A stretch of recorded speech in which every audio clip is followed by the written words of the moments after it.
Bismillahirrahmanirrahim. Assalamualaikum warahmatullahi wabarakatuh. Alhamdulillahi rabbil alamin. Alhamdulillahilladzi anzala sakinata fi qulubil mu'minin liyazdadu imanan ma'a imanihim. Asyhadu an la ilaha illallah wa asyhadu anna Muhammadan abduhu wa rasuluh. Allahumma shalli wa sallim wa barik ala nabiyyina Muhammadin wa ala alihi wa ashabihi wa man tabi'ahum bi ihsanin ila yaumiddin, amma ba'd. Alhamdulillahirabbil alamin. Puji syukur kepada Allah Subhanahu wa taala yang sampai saat ini masih memberikan kita kesempatan hidup, masih bisa menghirup udara dengan bebas, dengan nikmat yang telah diberikan kepada kita semuanya.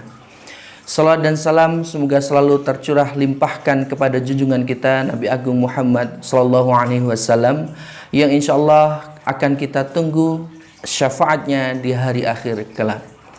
Baiklah saudara-saudaraku sekalian, pada kesempatan kali ini mari kita berbagi, saling mengingatkan, watawasau bil haq watawasau bis sabr. Di dalam Al-Quran Allah telah menjelaskan banyak tentang sifat-sifat Nabi yang wajib kita ketahui. Pada dasarnya ketika kita belajar dari SD, SMP, SMA hingga kuliah, sifat-sifat wajib Nabi yang perlu kita ketahui ada 4. Yang pertama adalah siddiq, kemudian tabligh, kemudian fatonah, kemudian amanah. 4 sifat wajib ini adalah sifat yang wajib kita ketahui selaku umat Islam. Namun ada 3 sifat lagi yang harus kita ketahui sebagai sifat seorang nabi dan rasul. Apakah itu? Allah berfirman dalam surat Al-Anbiya ayat ke-90, A'udzu billahi minasyaitonir rajim. Innahum kanu yusari'una fil khairat wa yad'unana raghaban wa rahaba wa kanu lana khashi'in. Allah berfirman, sesungguhnya mereka menyegerakan dalam berbuat kebaikan dan mereka berdoa kepada kami dengan harap-harap cemas dan mereka khusyuk dalam beribadah kepada kami. 3 sifat inilah yang menjadi sifat tambahan bagi seorang nabi dan rasul. Yang pertama apa? Yang pertama adalah menyegerakan dalam kebaikan. Ketika kita memiliki azam, ketika kita memiliki niatan untuk berbuat baik, maka seharusnya bagi kita adalah segera untuk menunaikan, melakukan sesuatu hal yang baik tersebut sebelum setan datang untuk menggoda kita.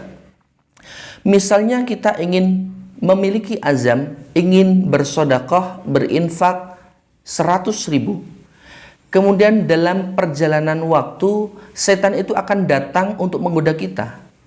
Dengan iming-iming, dengan alih-alih pikiran kita bahwa kita membutuhkan 30.000 untuk bensin, 10.000 untuk makan, dan lain sebagainya.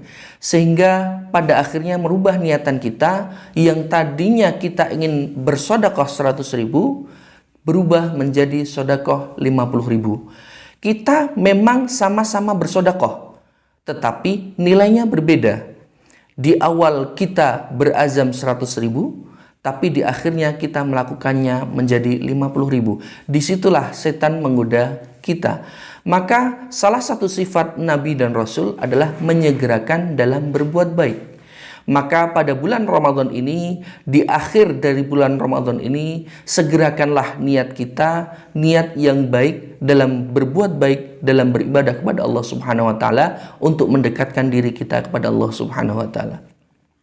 Sifat yang kedua adalah selalu berdoa kepada Allah dengan harap-harap dan cemas. Mengapa demikian?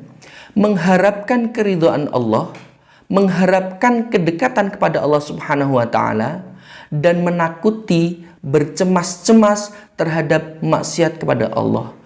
Sifat Nabi dan Rasul saja mengharapkan ampunan, terkabulnya doa yang dipanjatkan kepada Allah.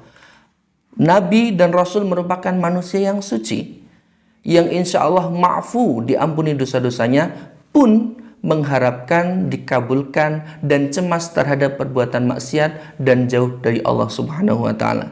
Maka ini perlu kita bentuk dalam diri kita untuk menjadi pemuda yang betul-betul baik di sisi Allah dan menghindari dari perbuatan-perbuatan yang dimurkai oleh Allah Subhanahu wa Ta'ala. Sifat yang ketiga adalah para nabi dan para anbiya seluruhnya adalah memiliki sifat yang khusyuk. Khusyuk dalam hal apa? Khusyuk dalam beribadah, dalam melakukan segala sesuatu kebaikan yang ditujukan kepada ridha Allah Subhanahu wa Ta'ala. Maka dari ini semua, 3 sifat tambahan pada diri Nabi dan Rasul harus kita teladani. Yang pertama adalah menyegerakan dalam kebaikan sebelum setan datang untuk menggoda kita. Kemudian kita juga harus mawas diri, berharap kepada ridha Allah Subhanahu wa Ta'ala dan cemas terhadap maksiat yang kita lakukan. Yang ketiga adalah selalu berusaha untuk khusyuk, untuk serius dalam melakukan perbuatan baik ibadah ataupun perbuatan yang baik. Ini yang bisa kami sampaikan, semoga bisa bermanfaat bagi kita semuanya. Nun wal qalami wa ma yasturun. Aqulu qouli hadza wa astaghfirullah li wa lakum. Tsumma assalamu alaikum warahmatullahi wabarakatuh.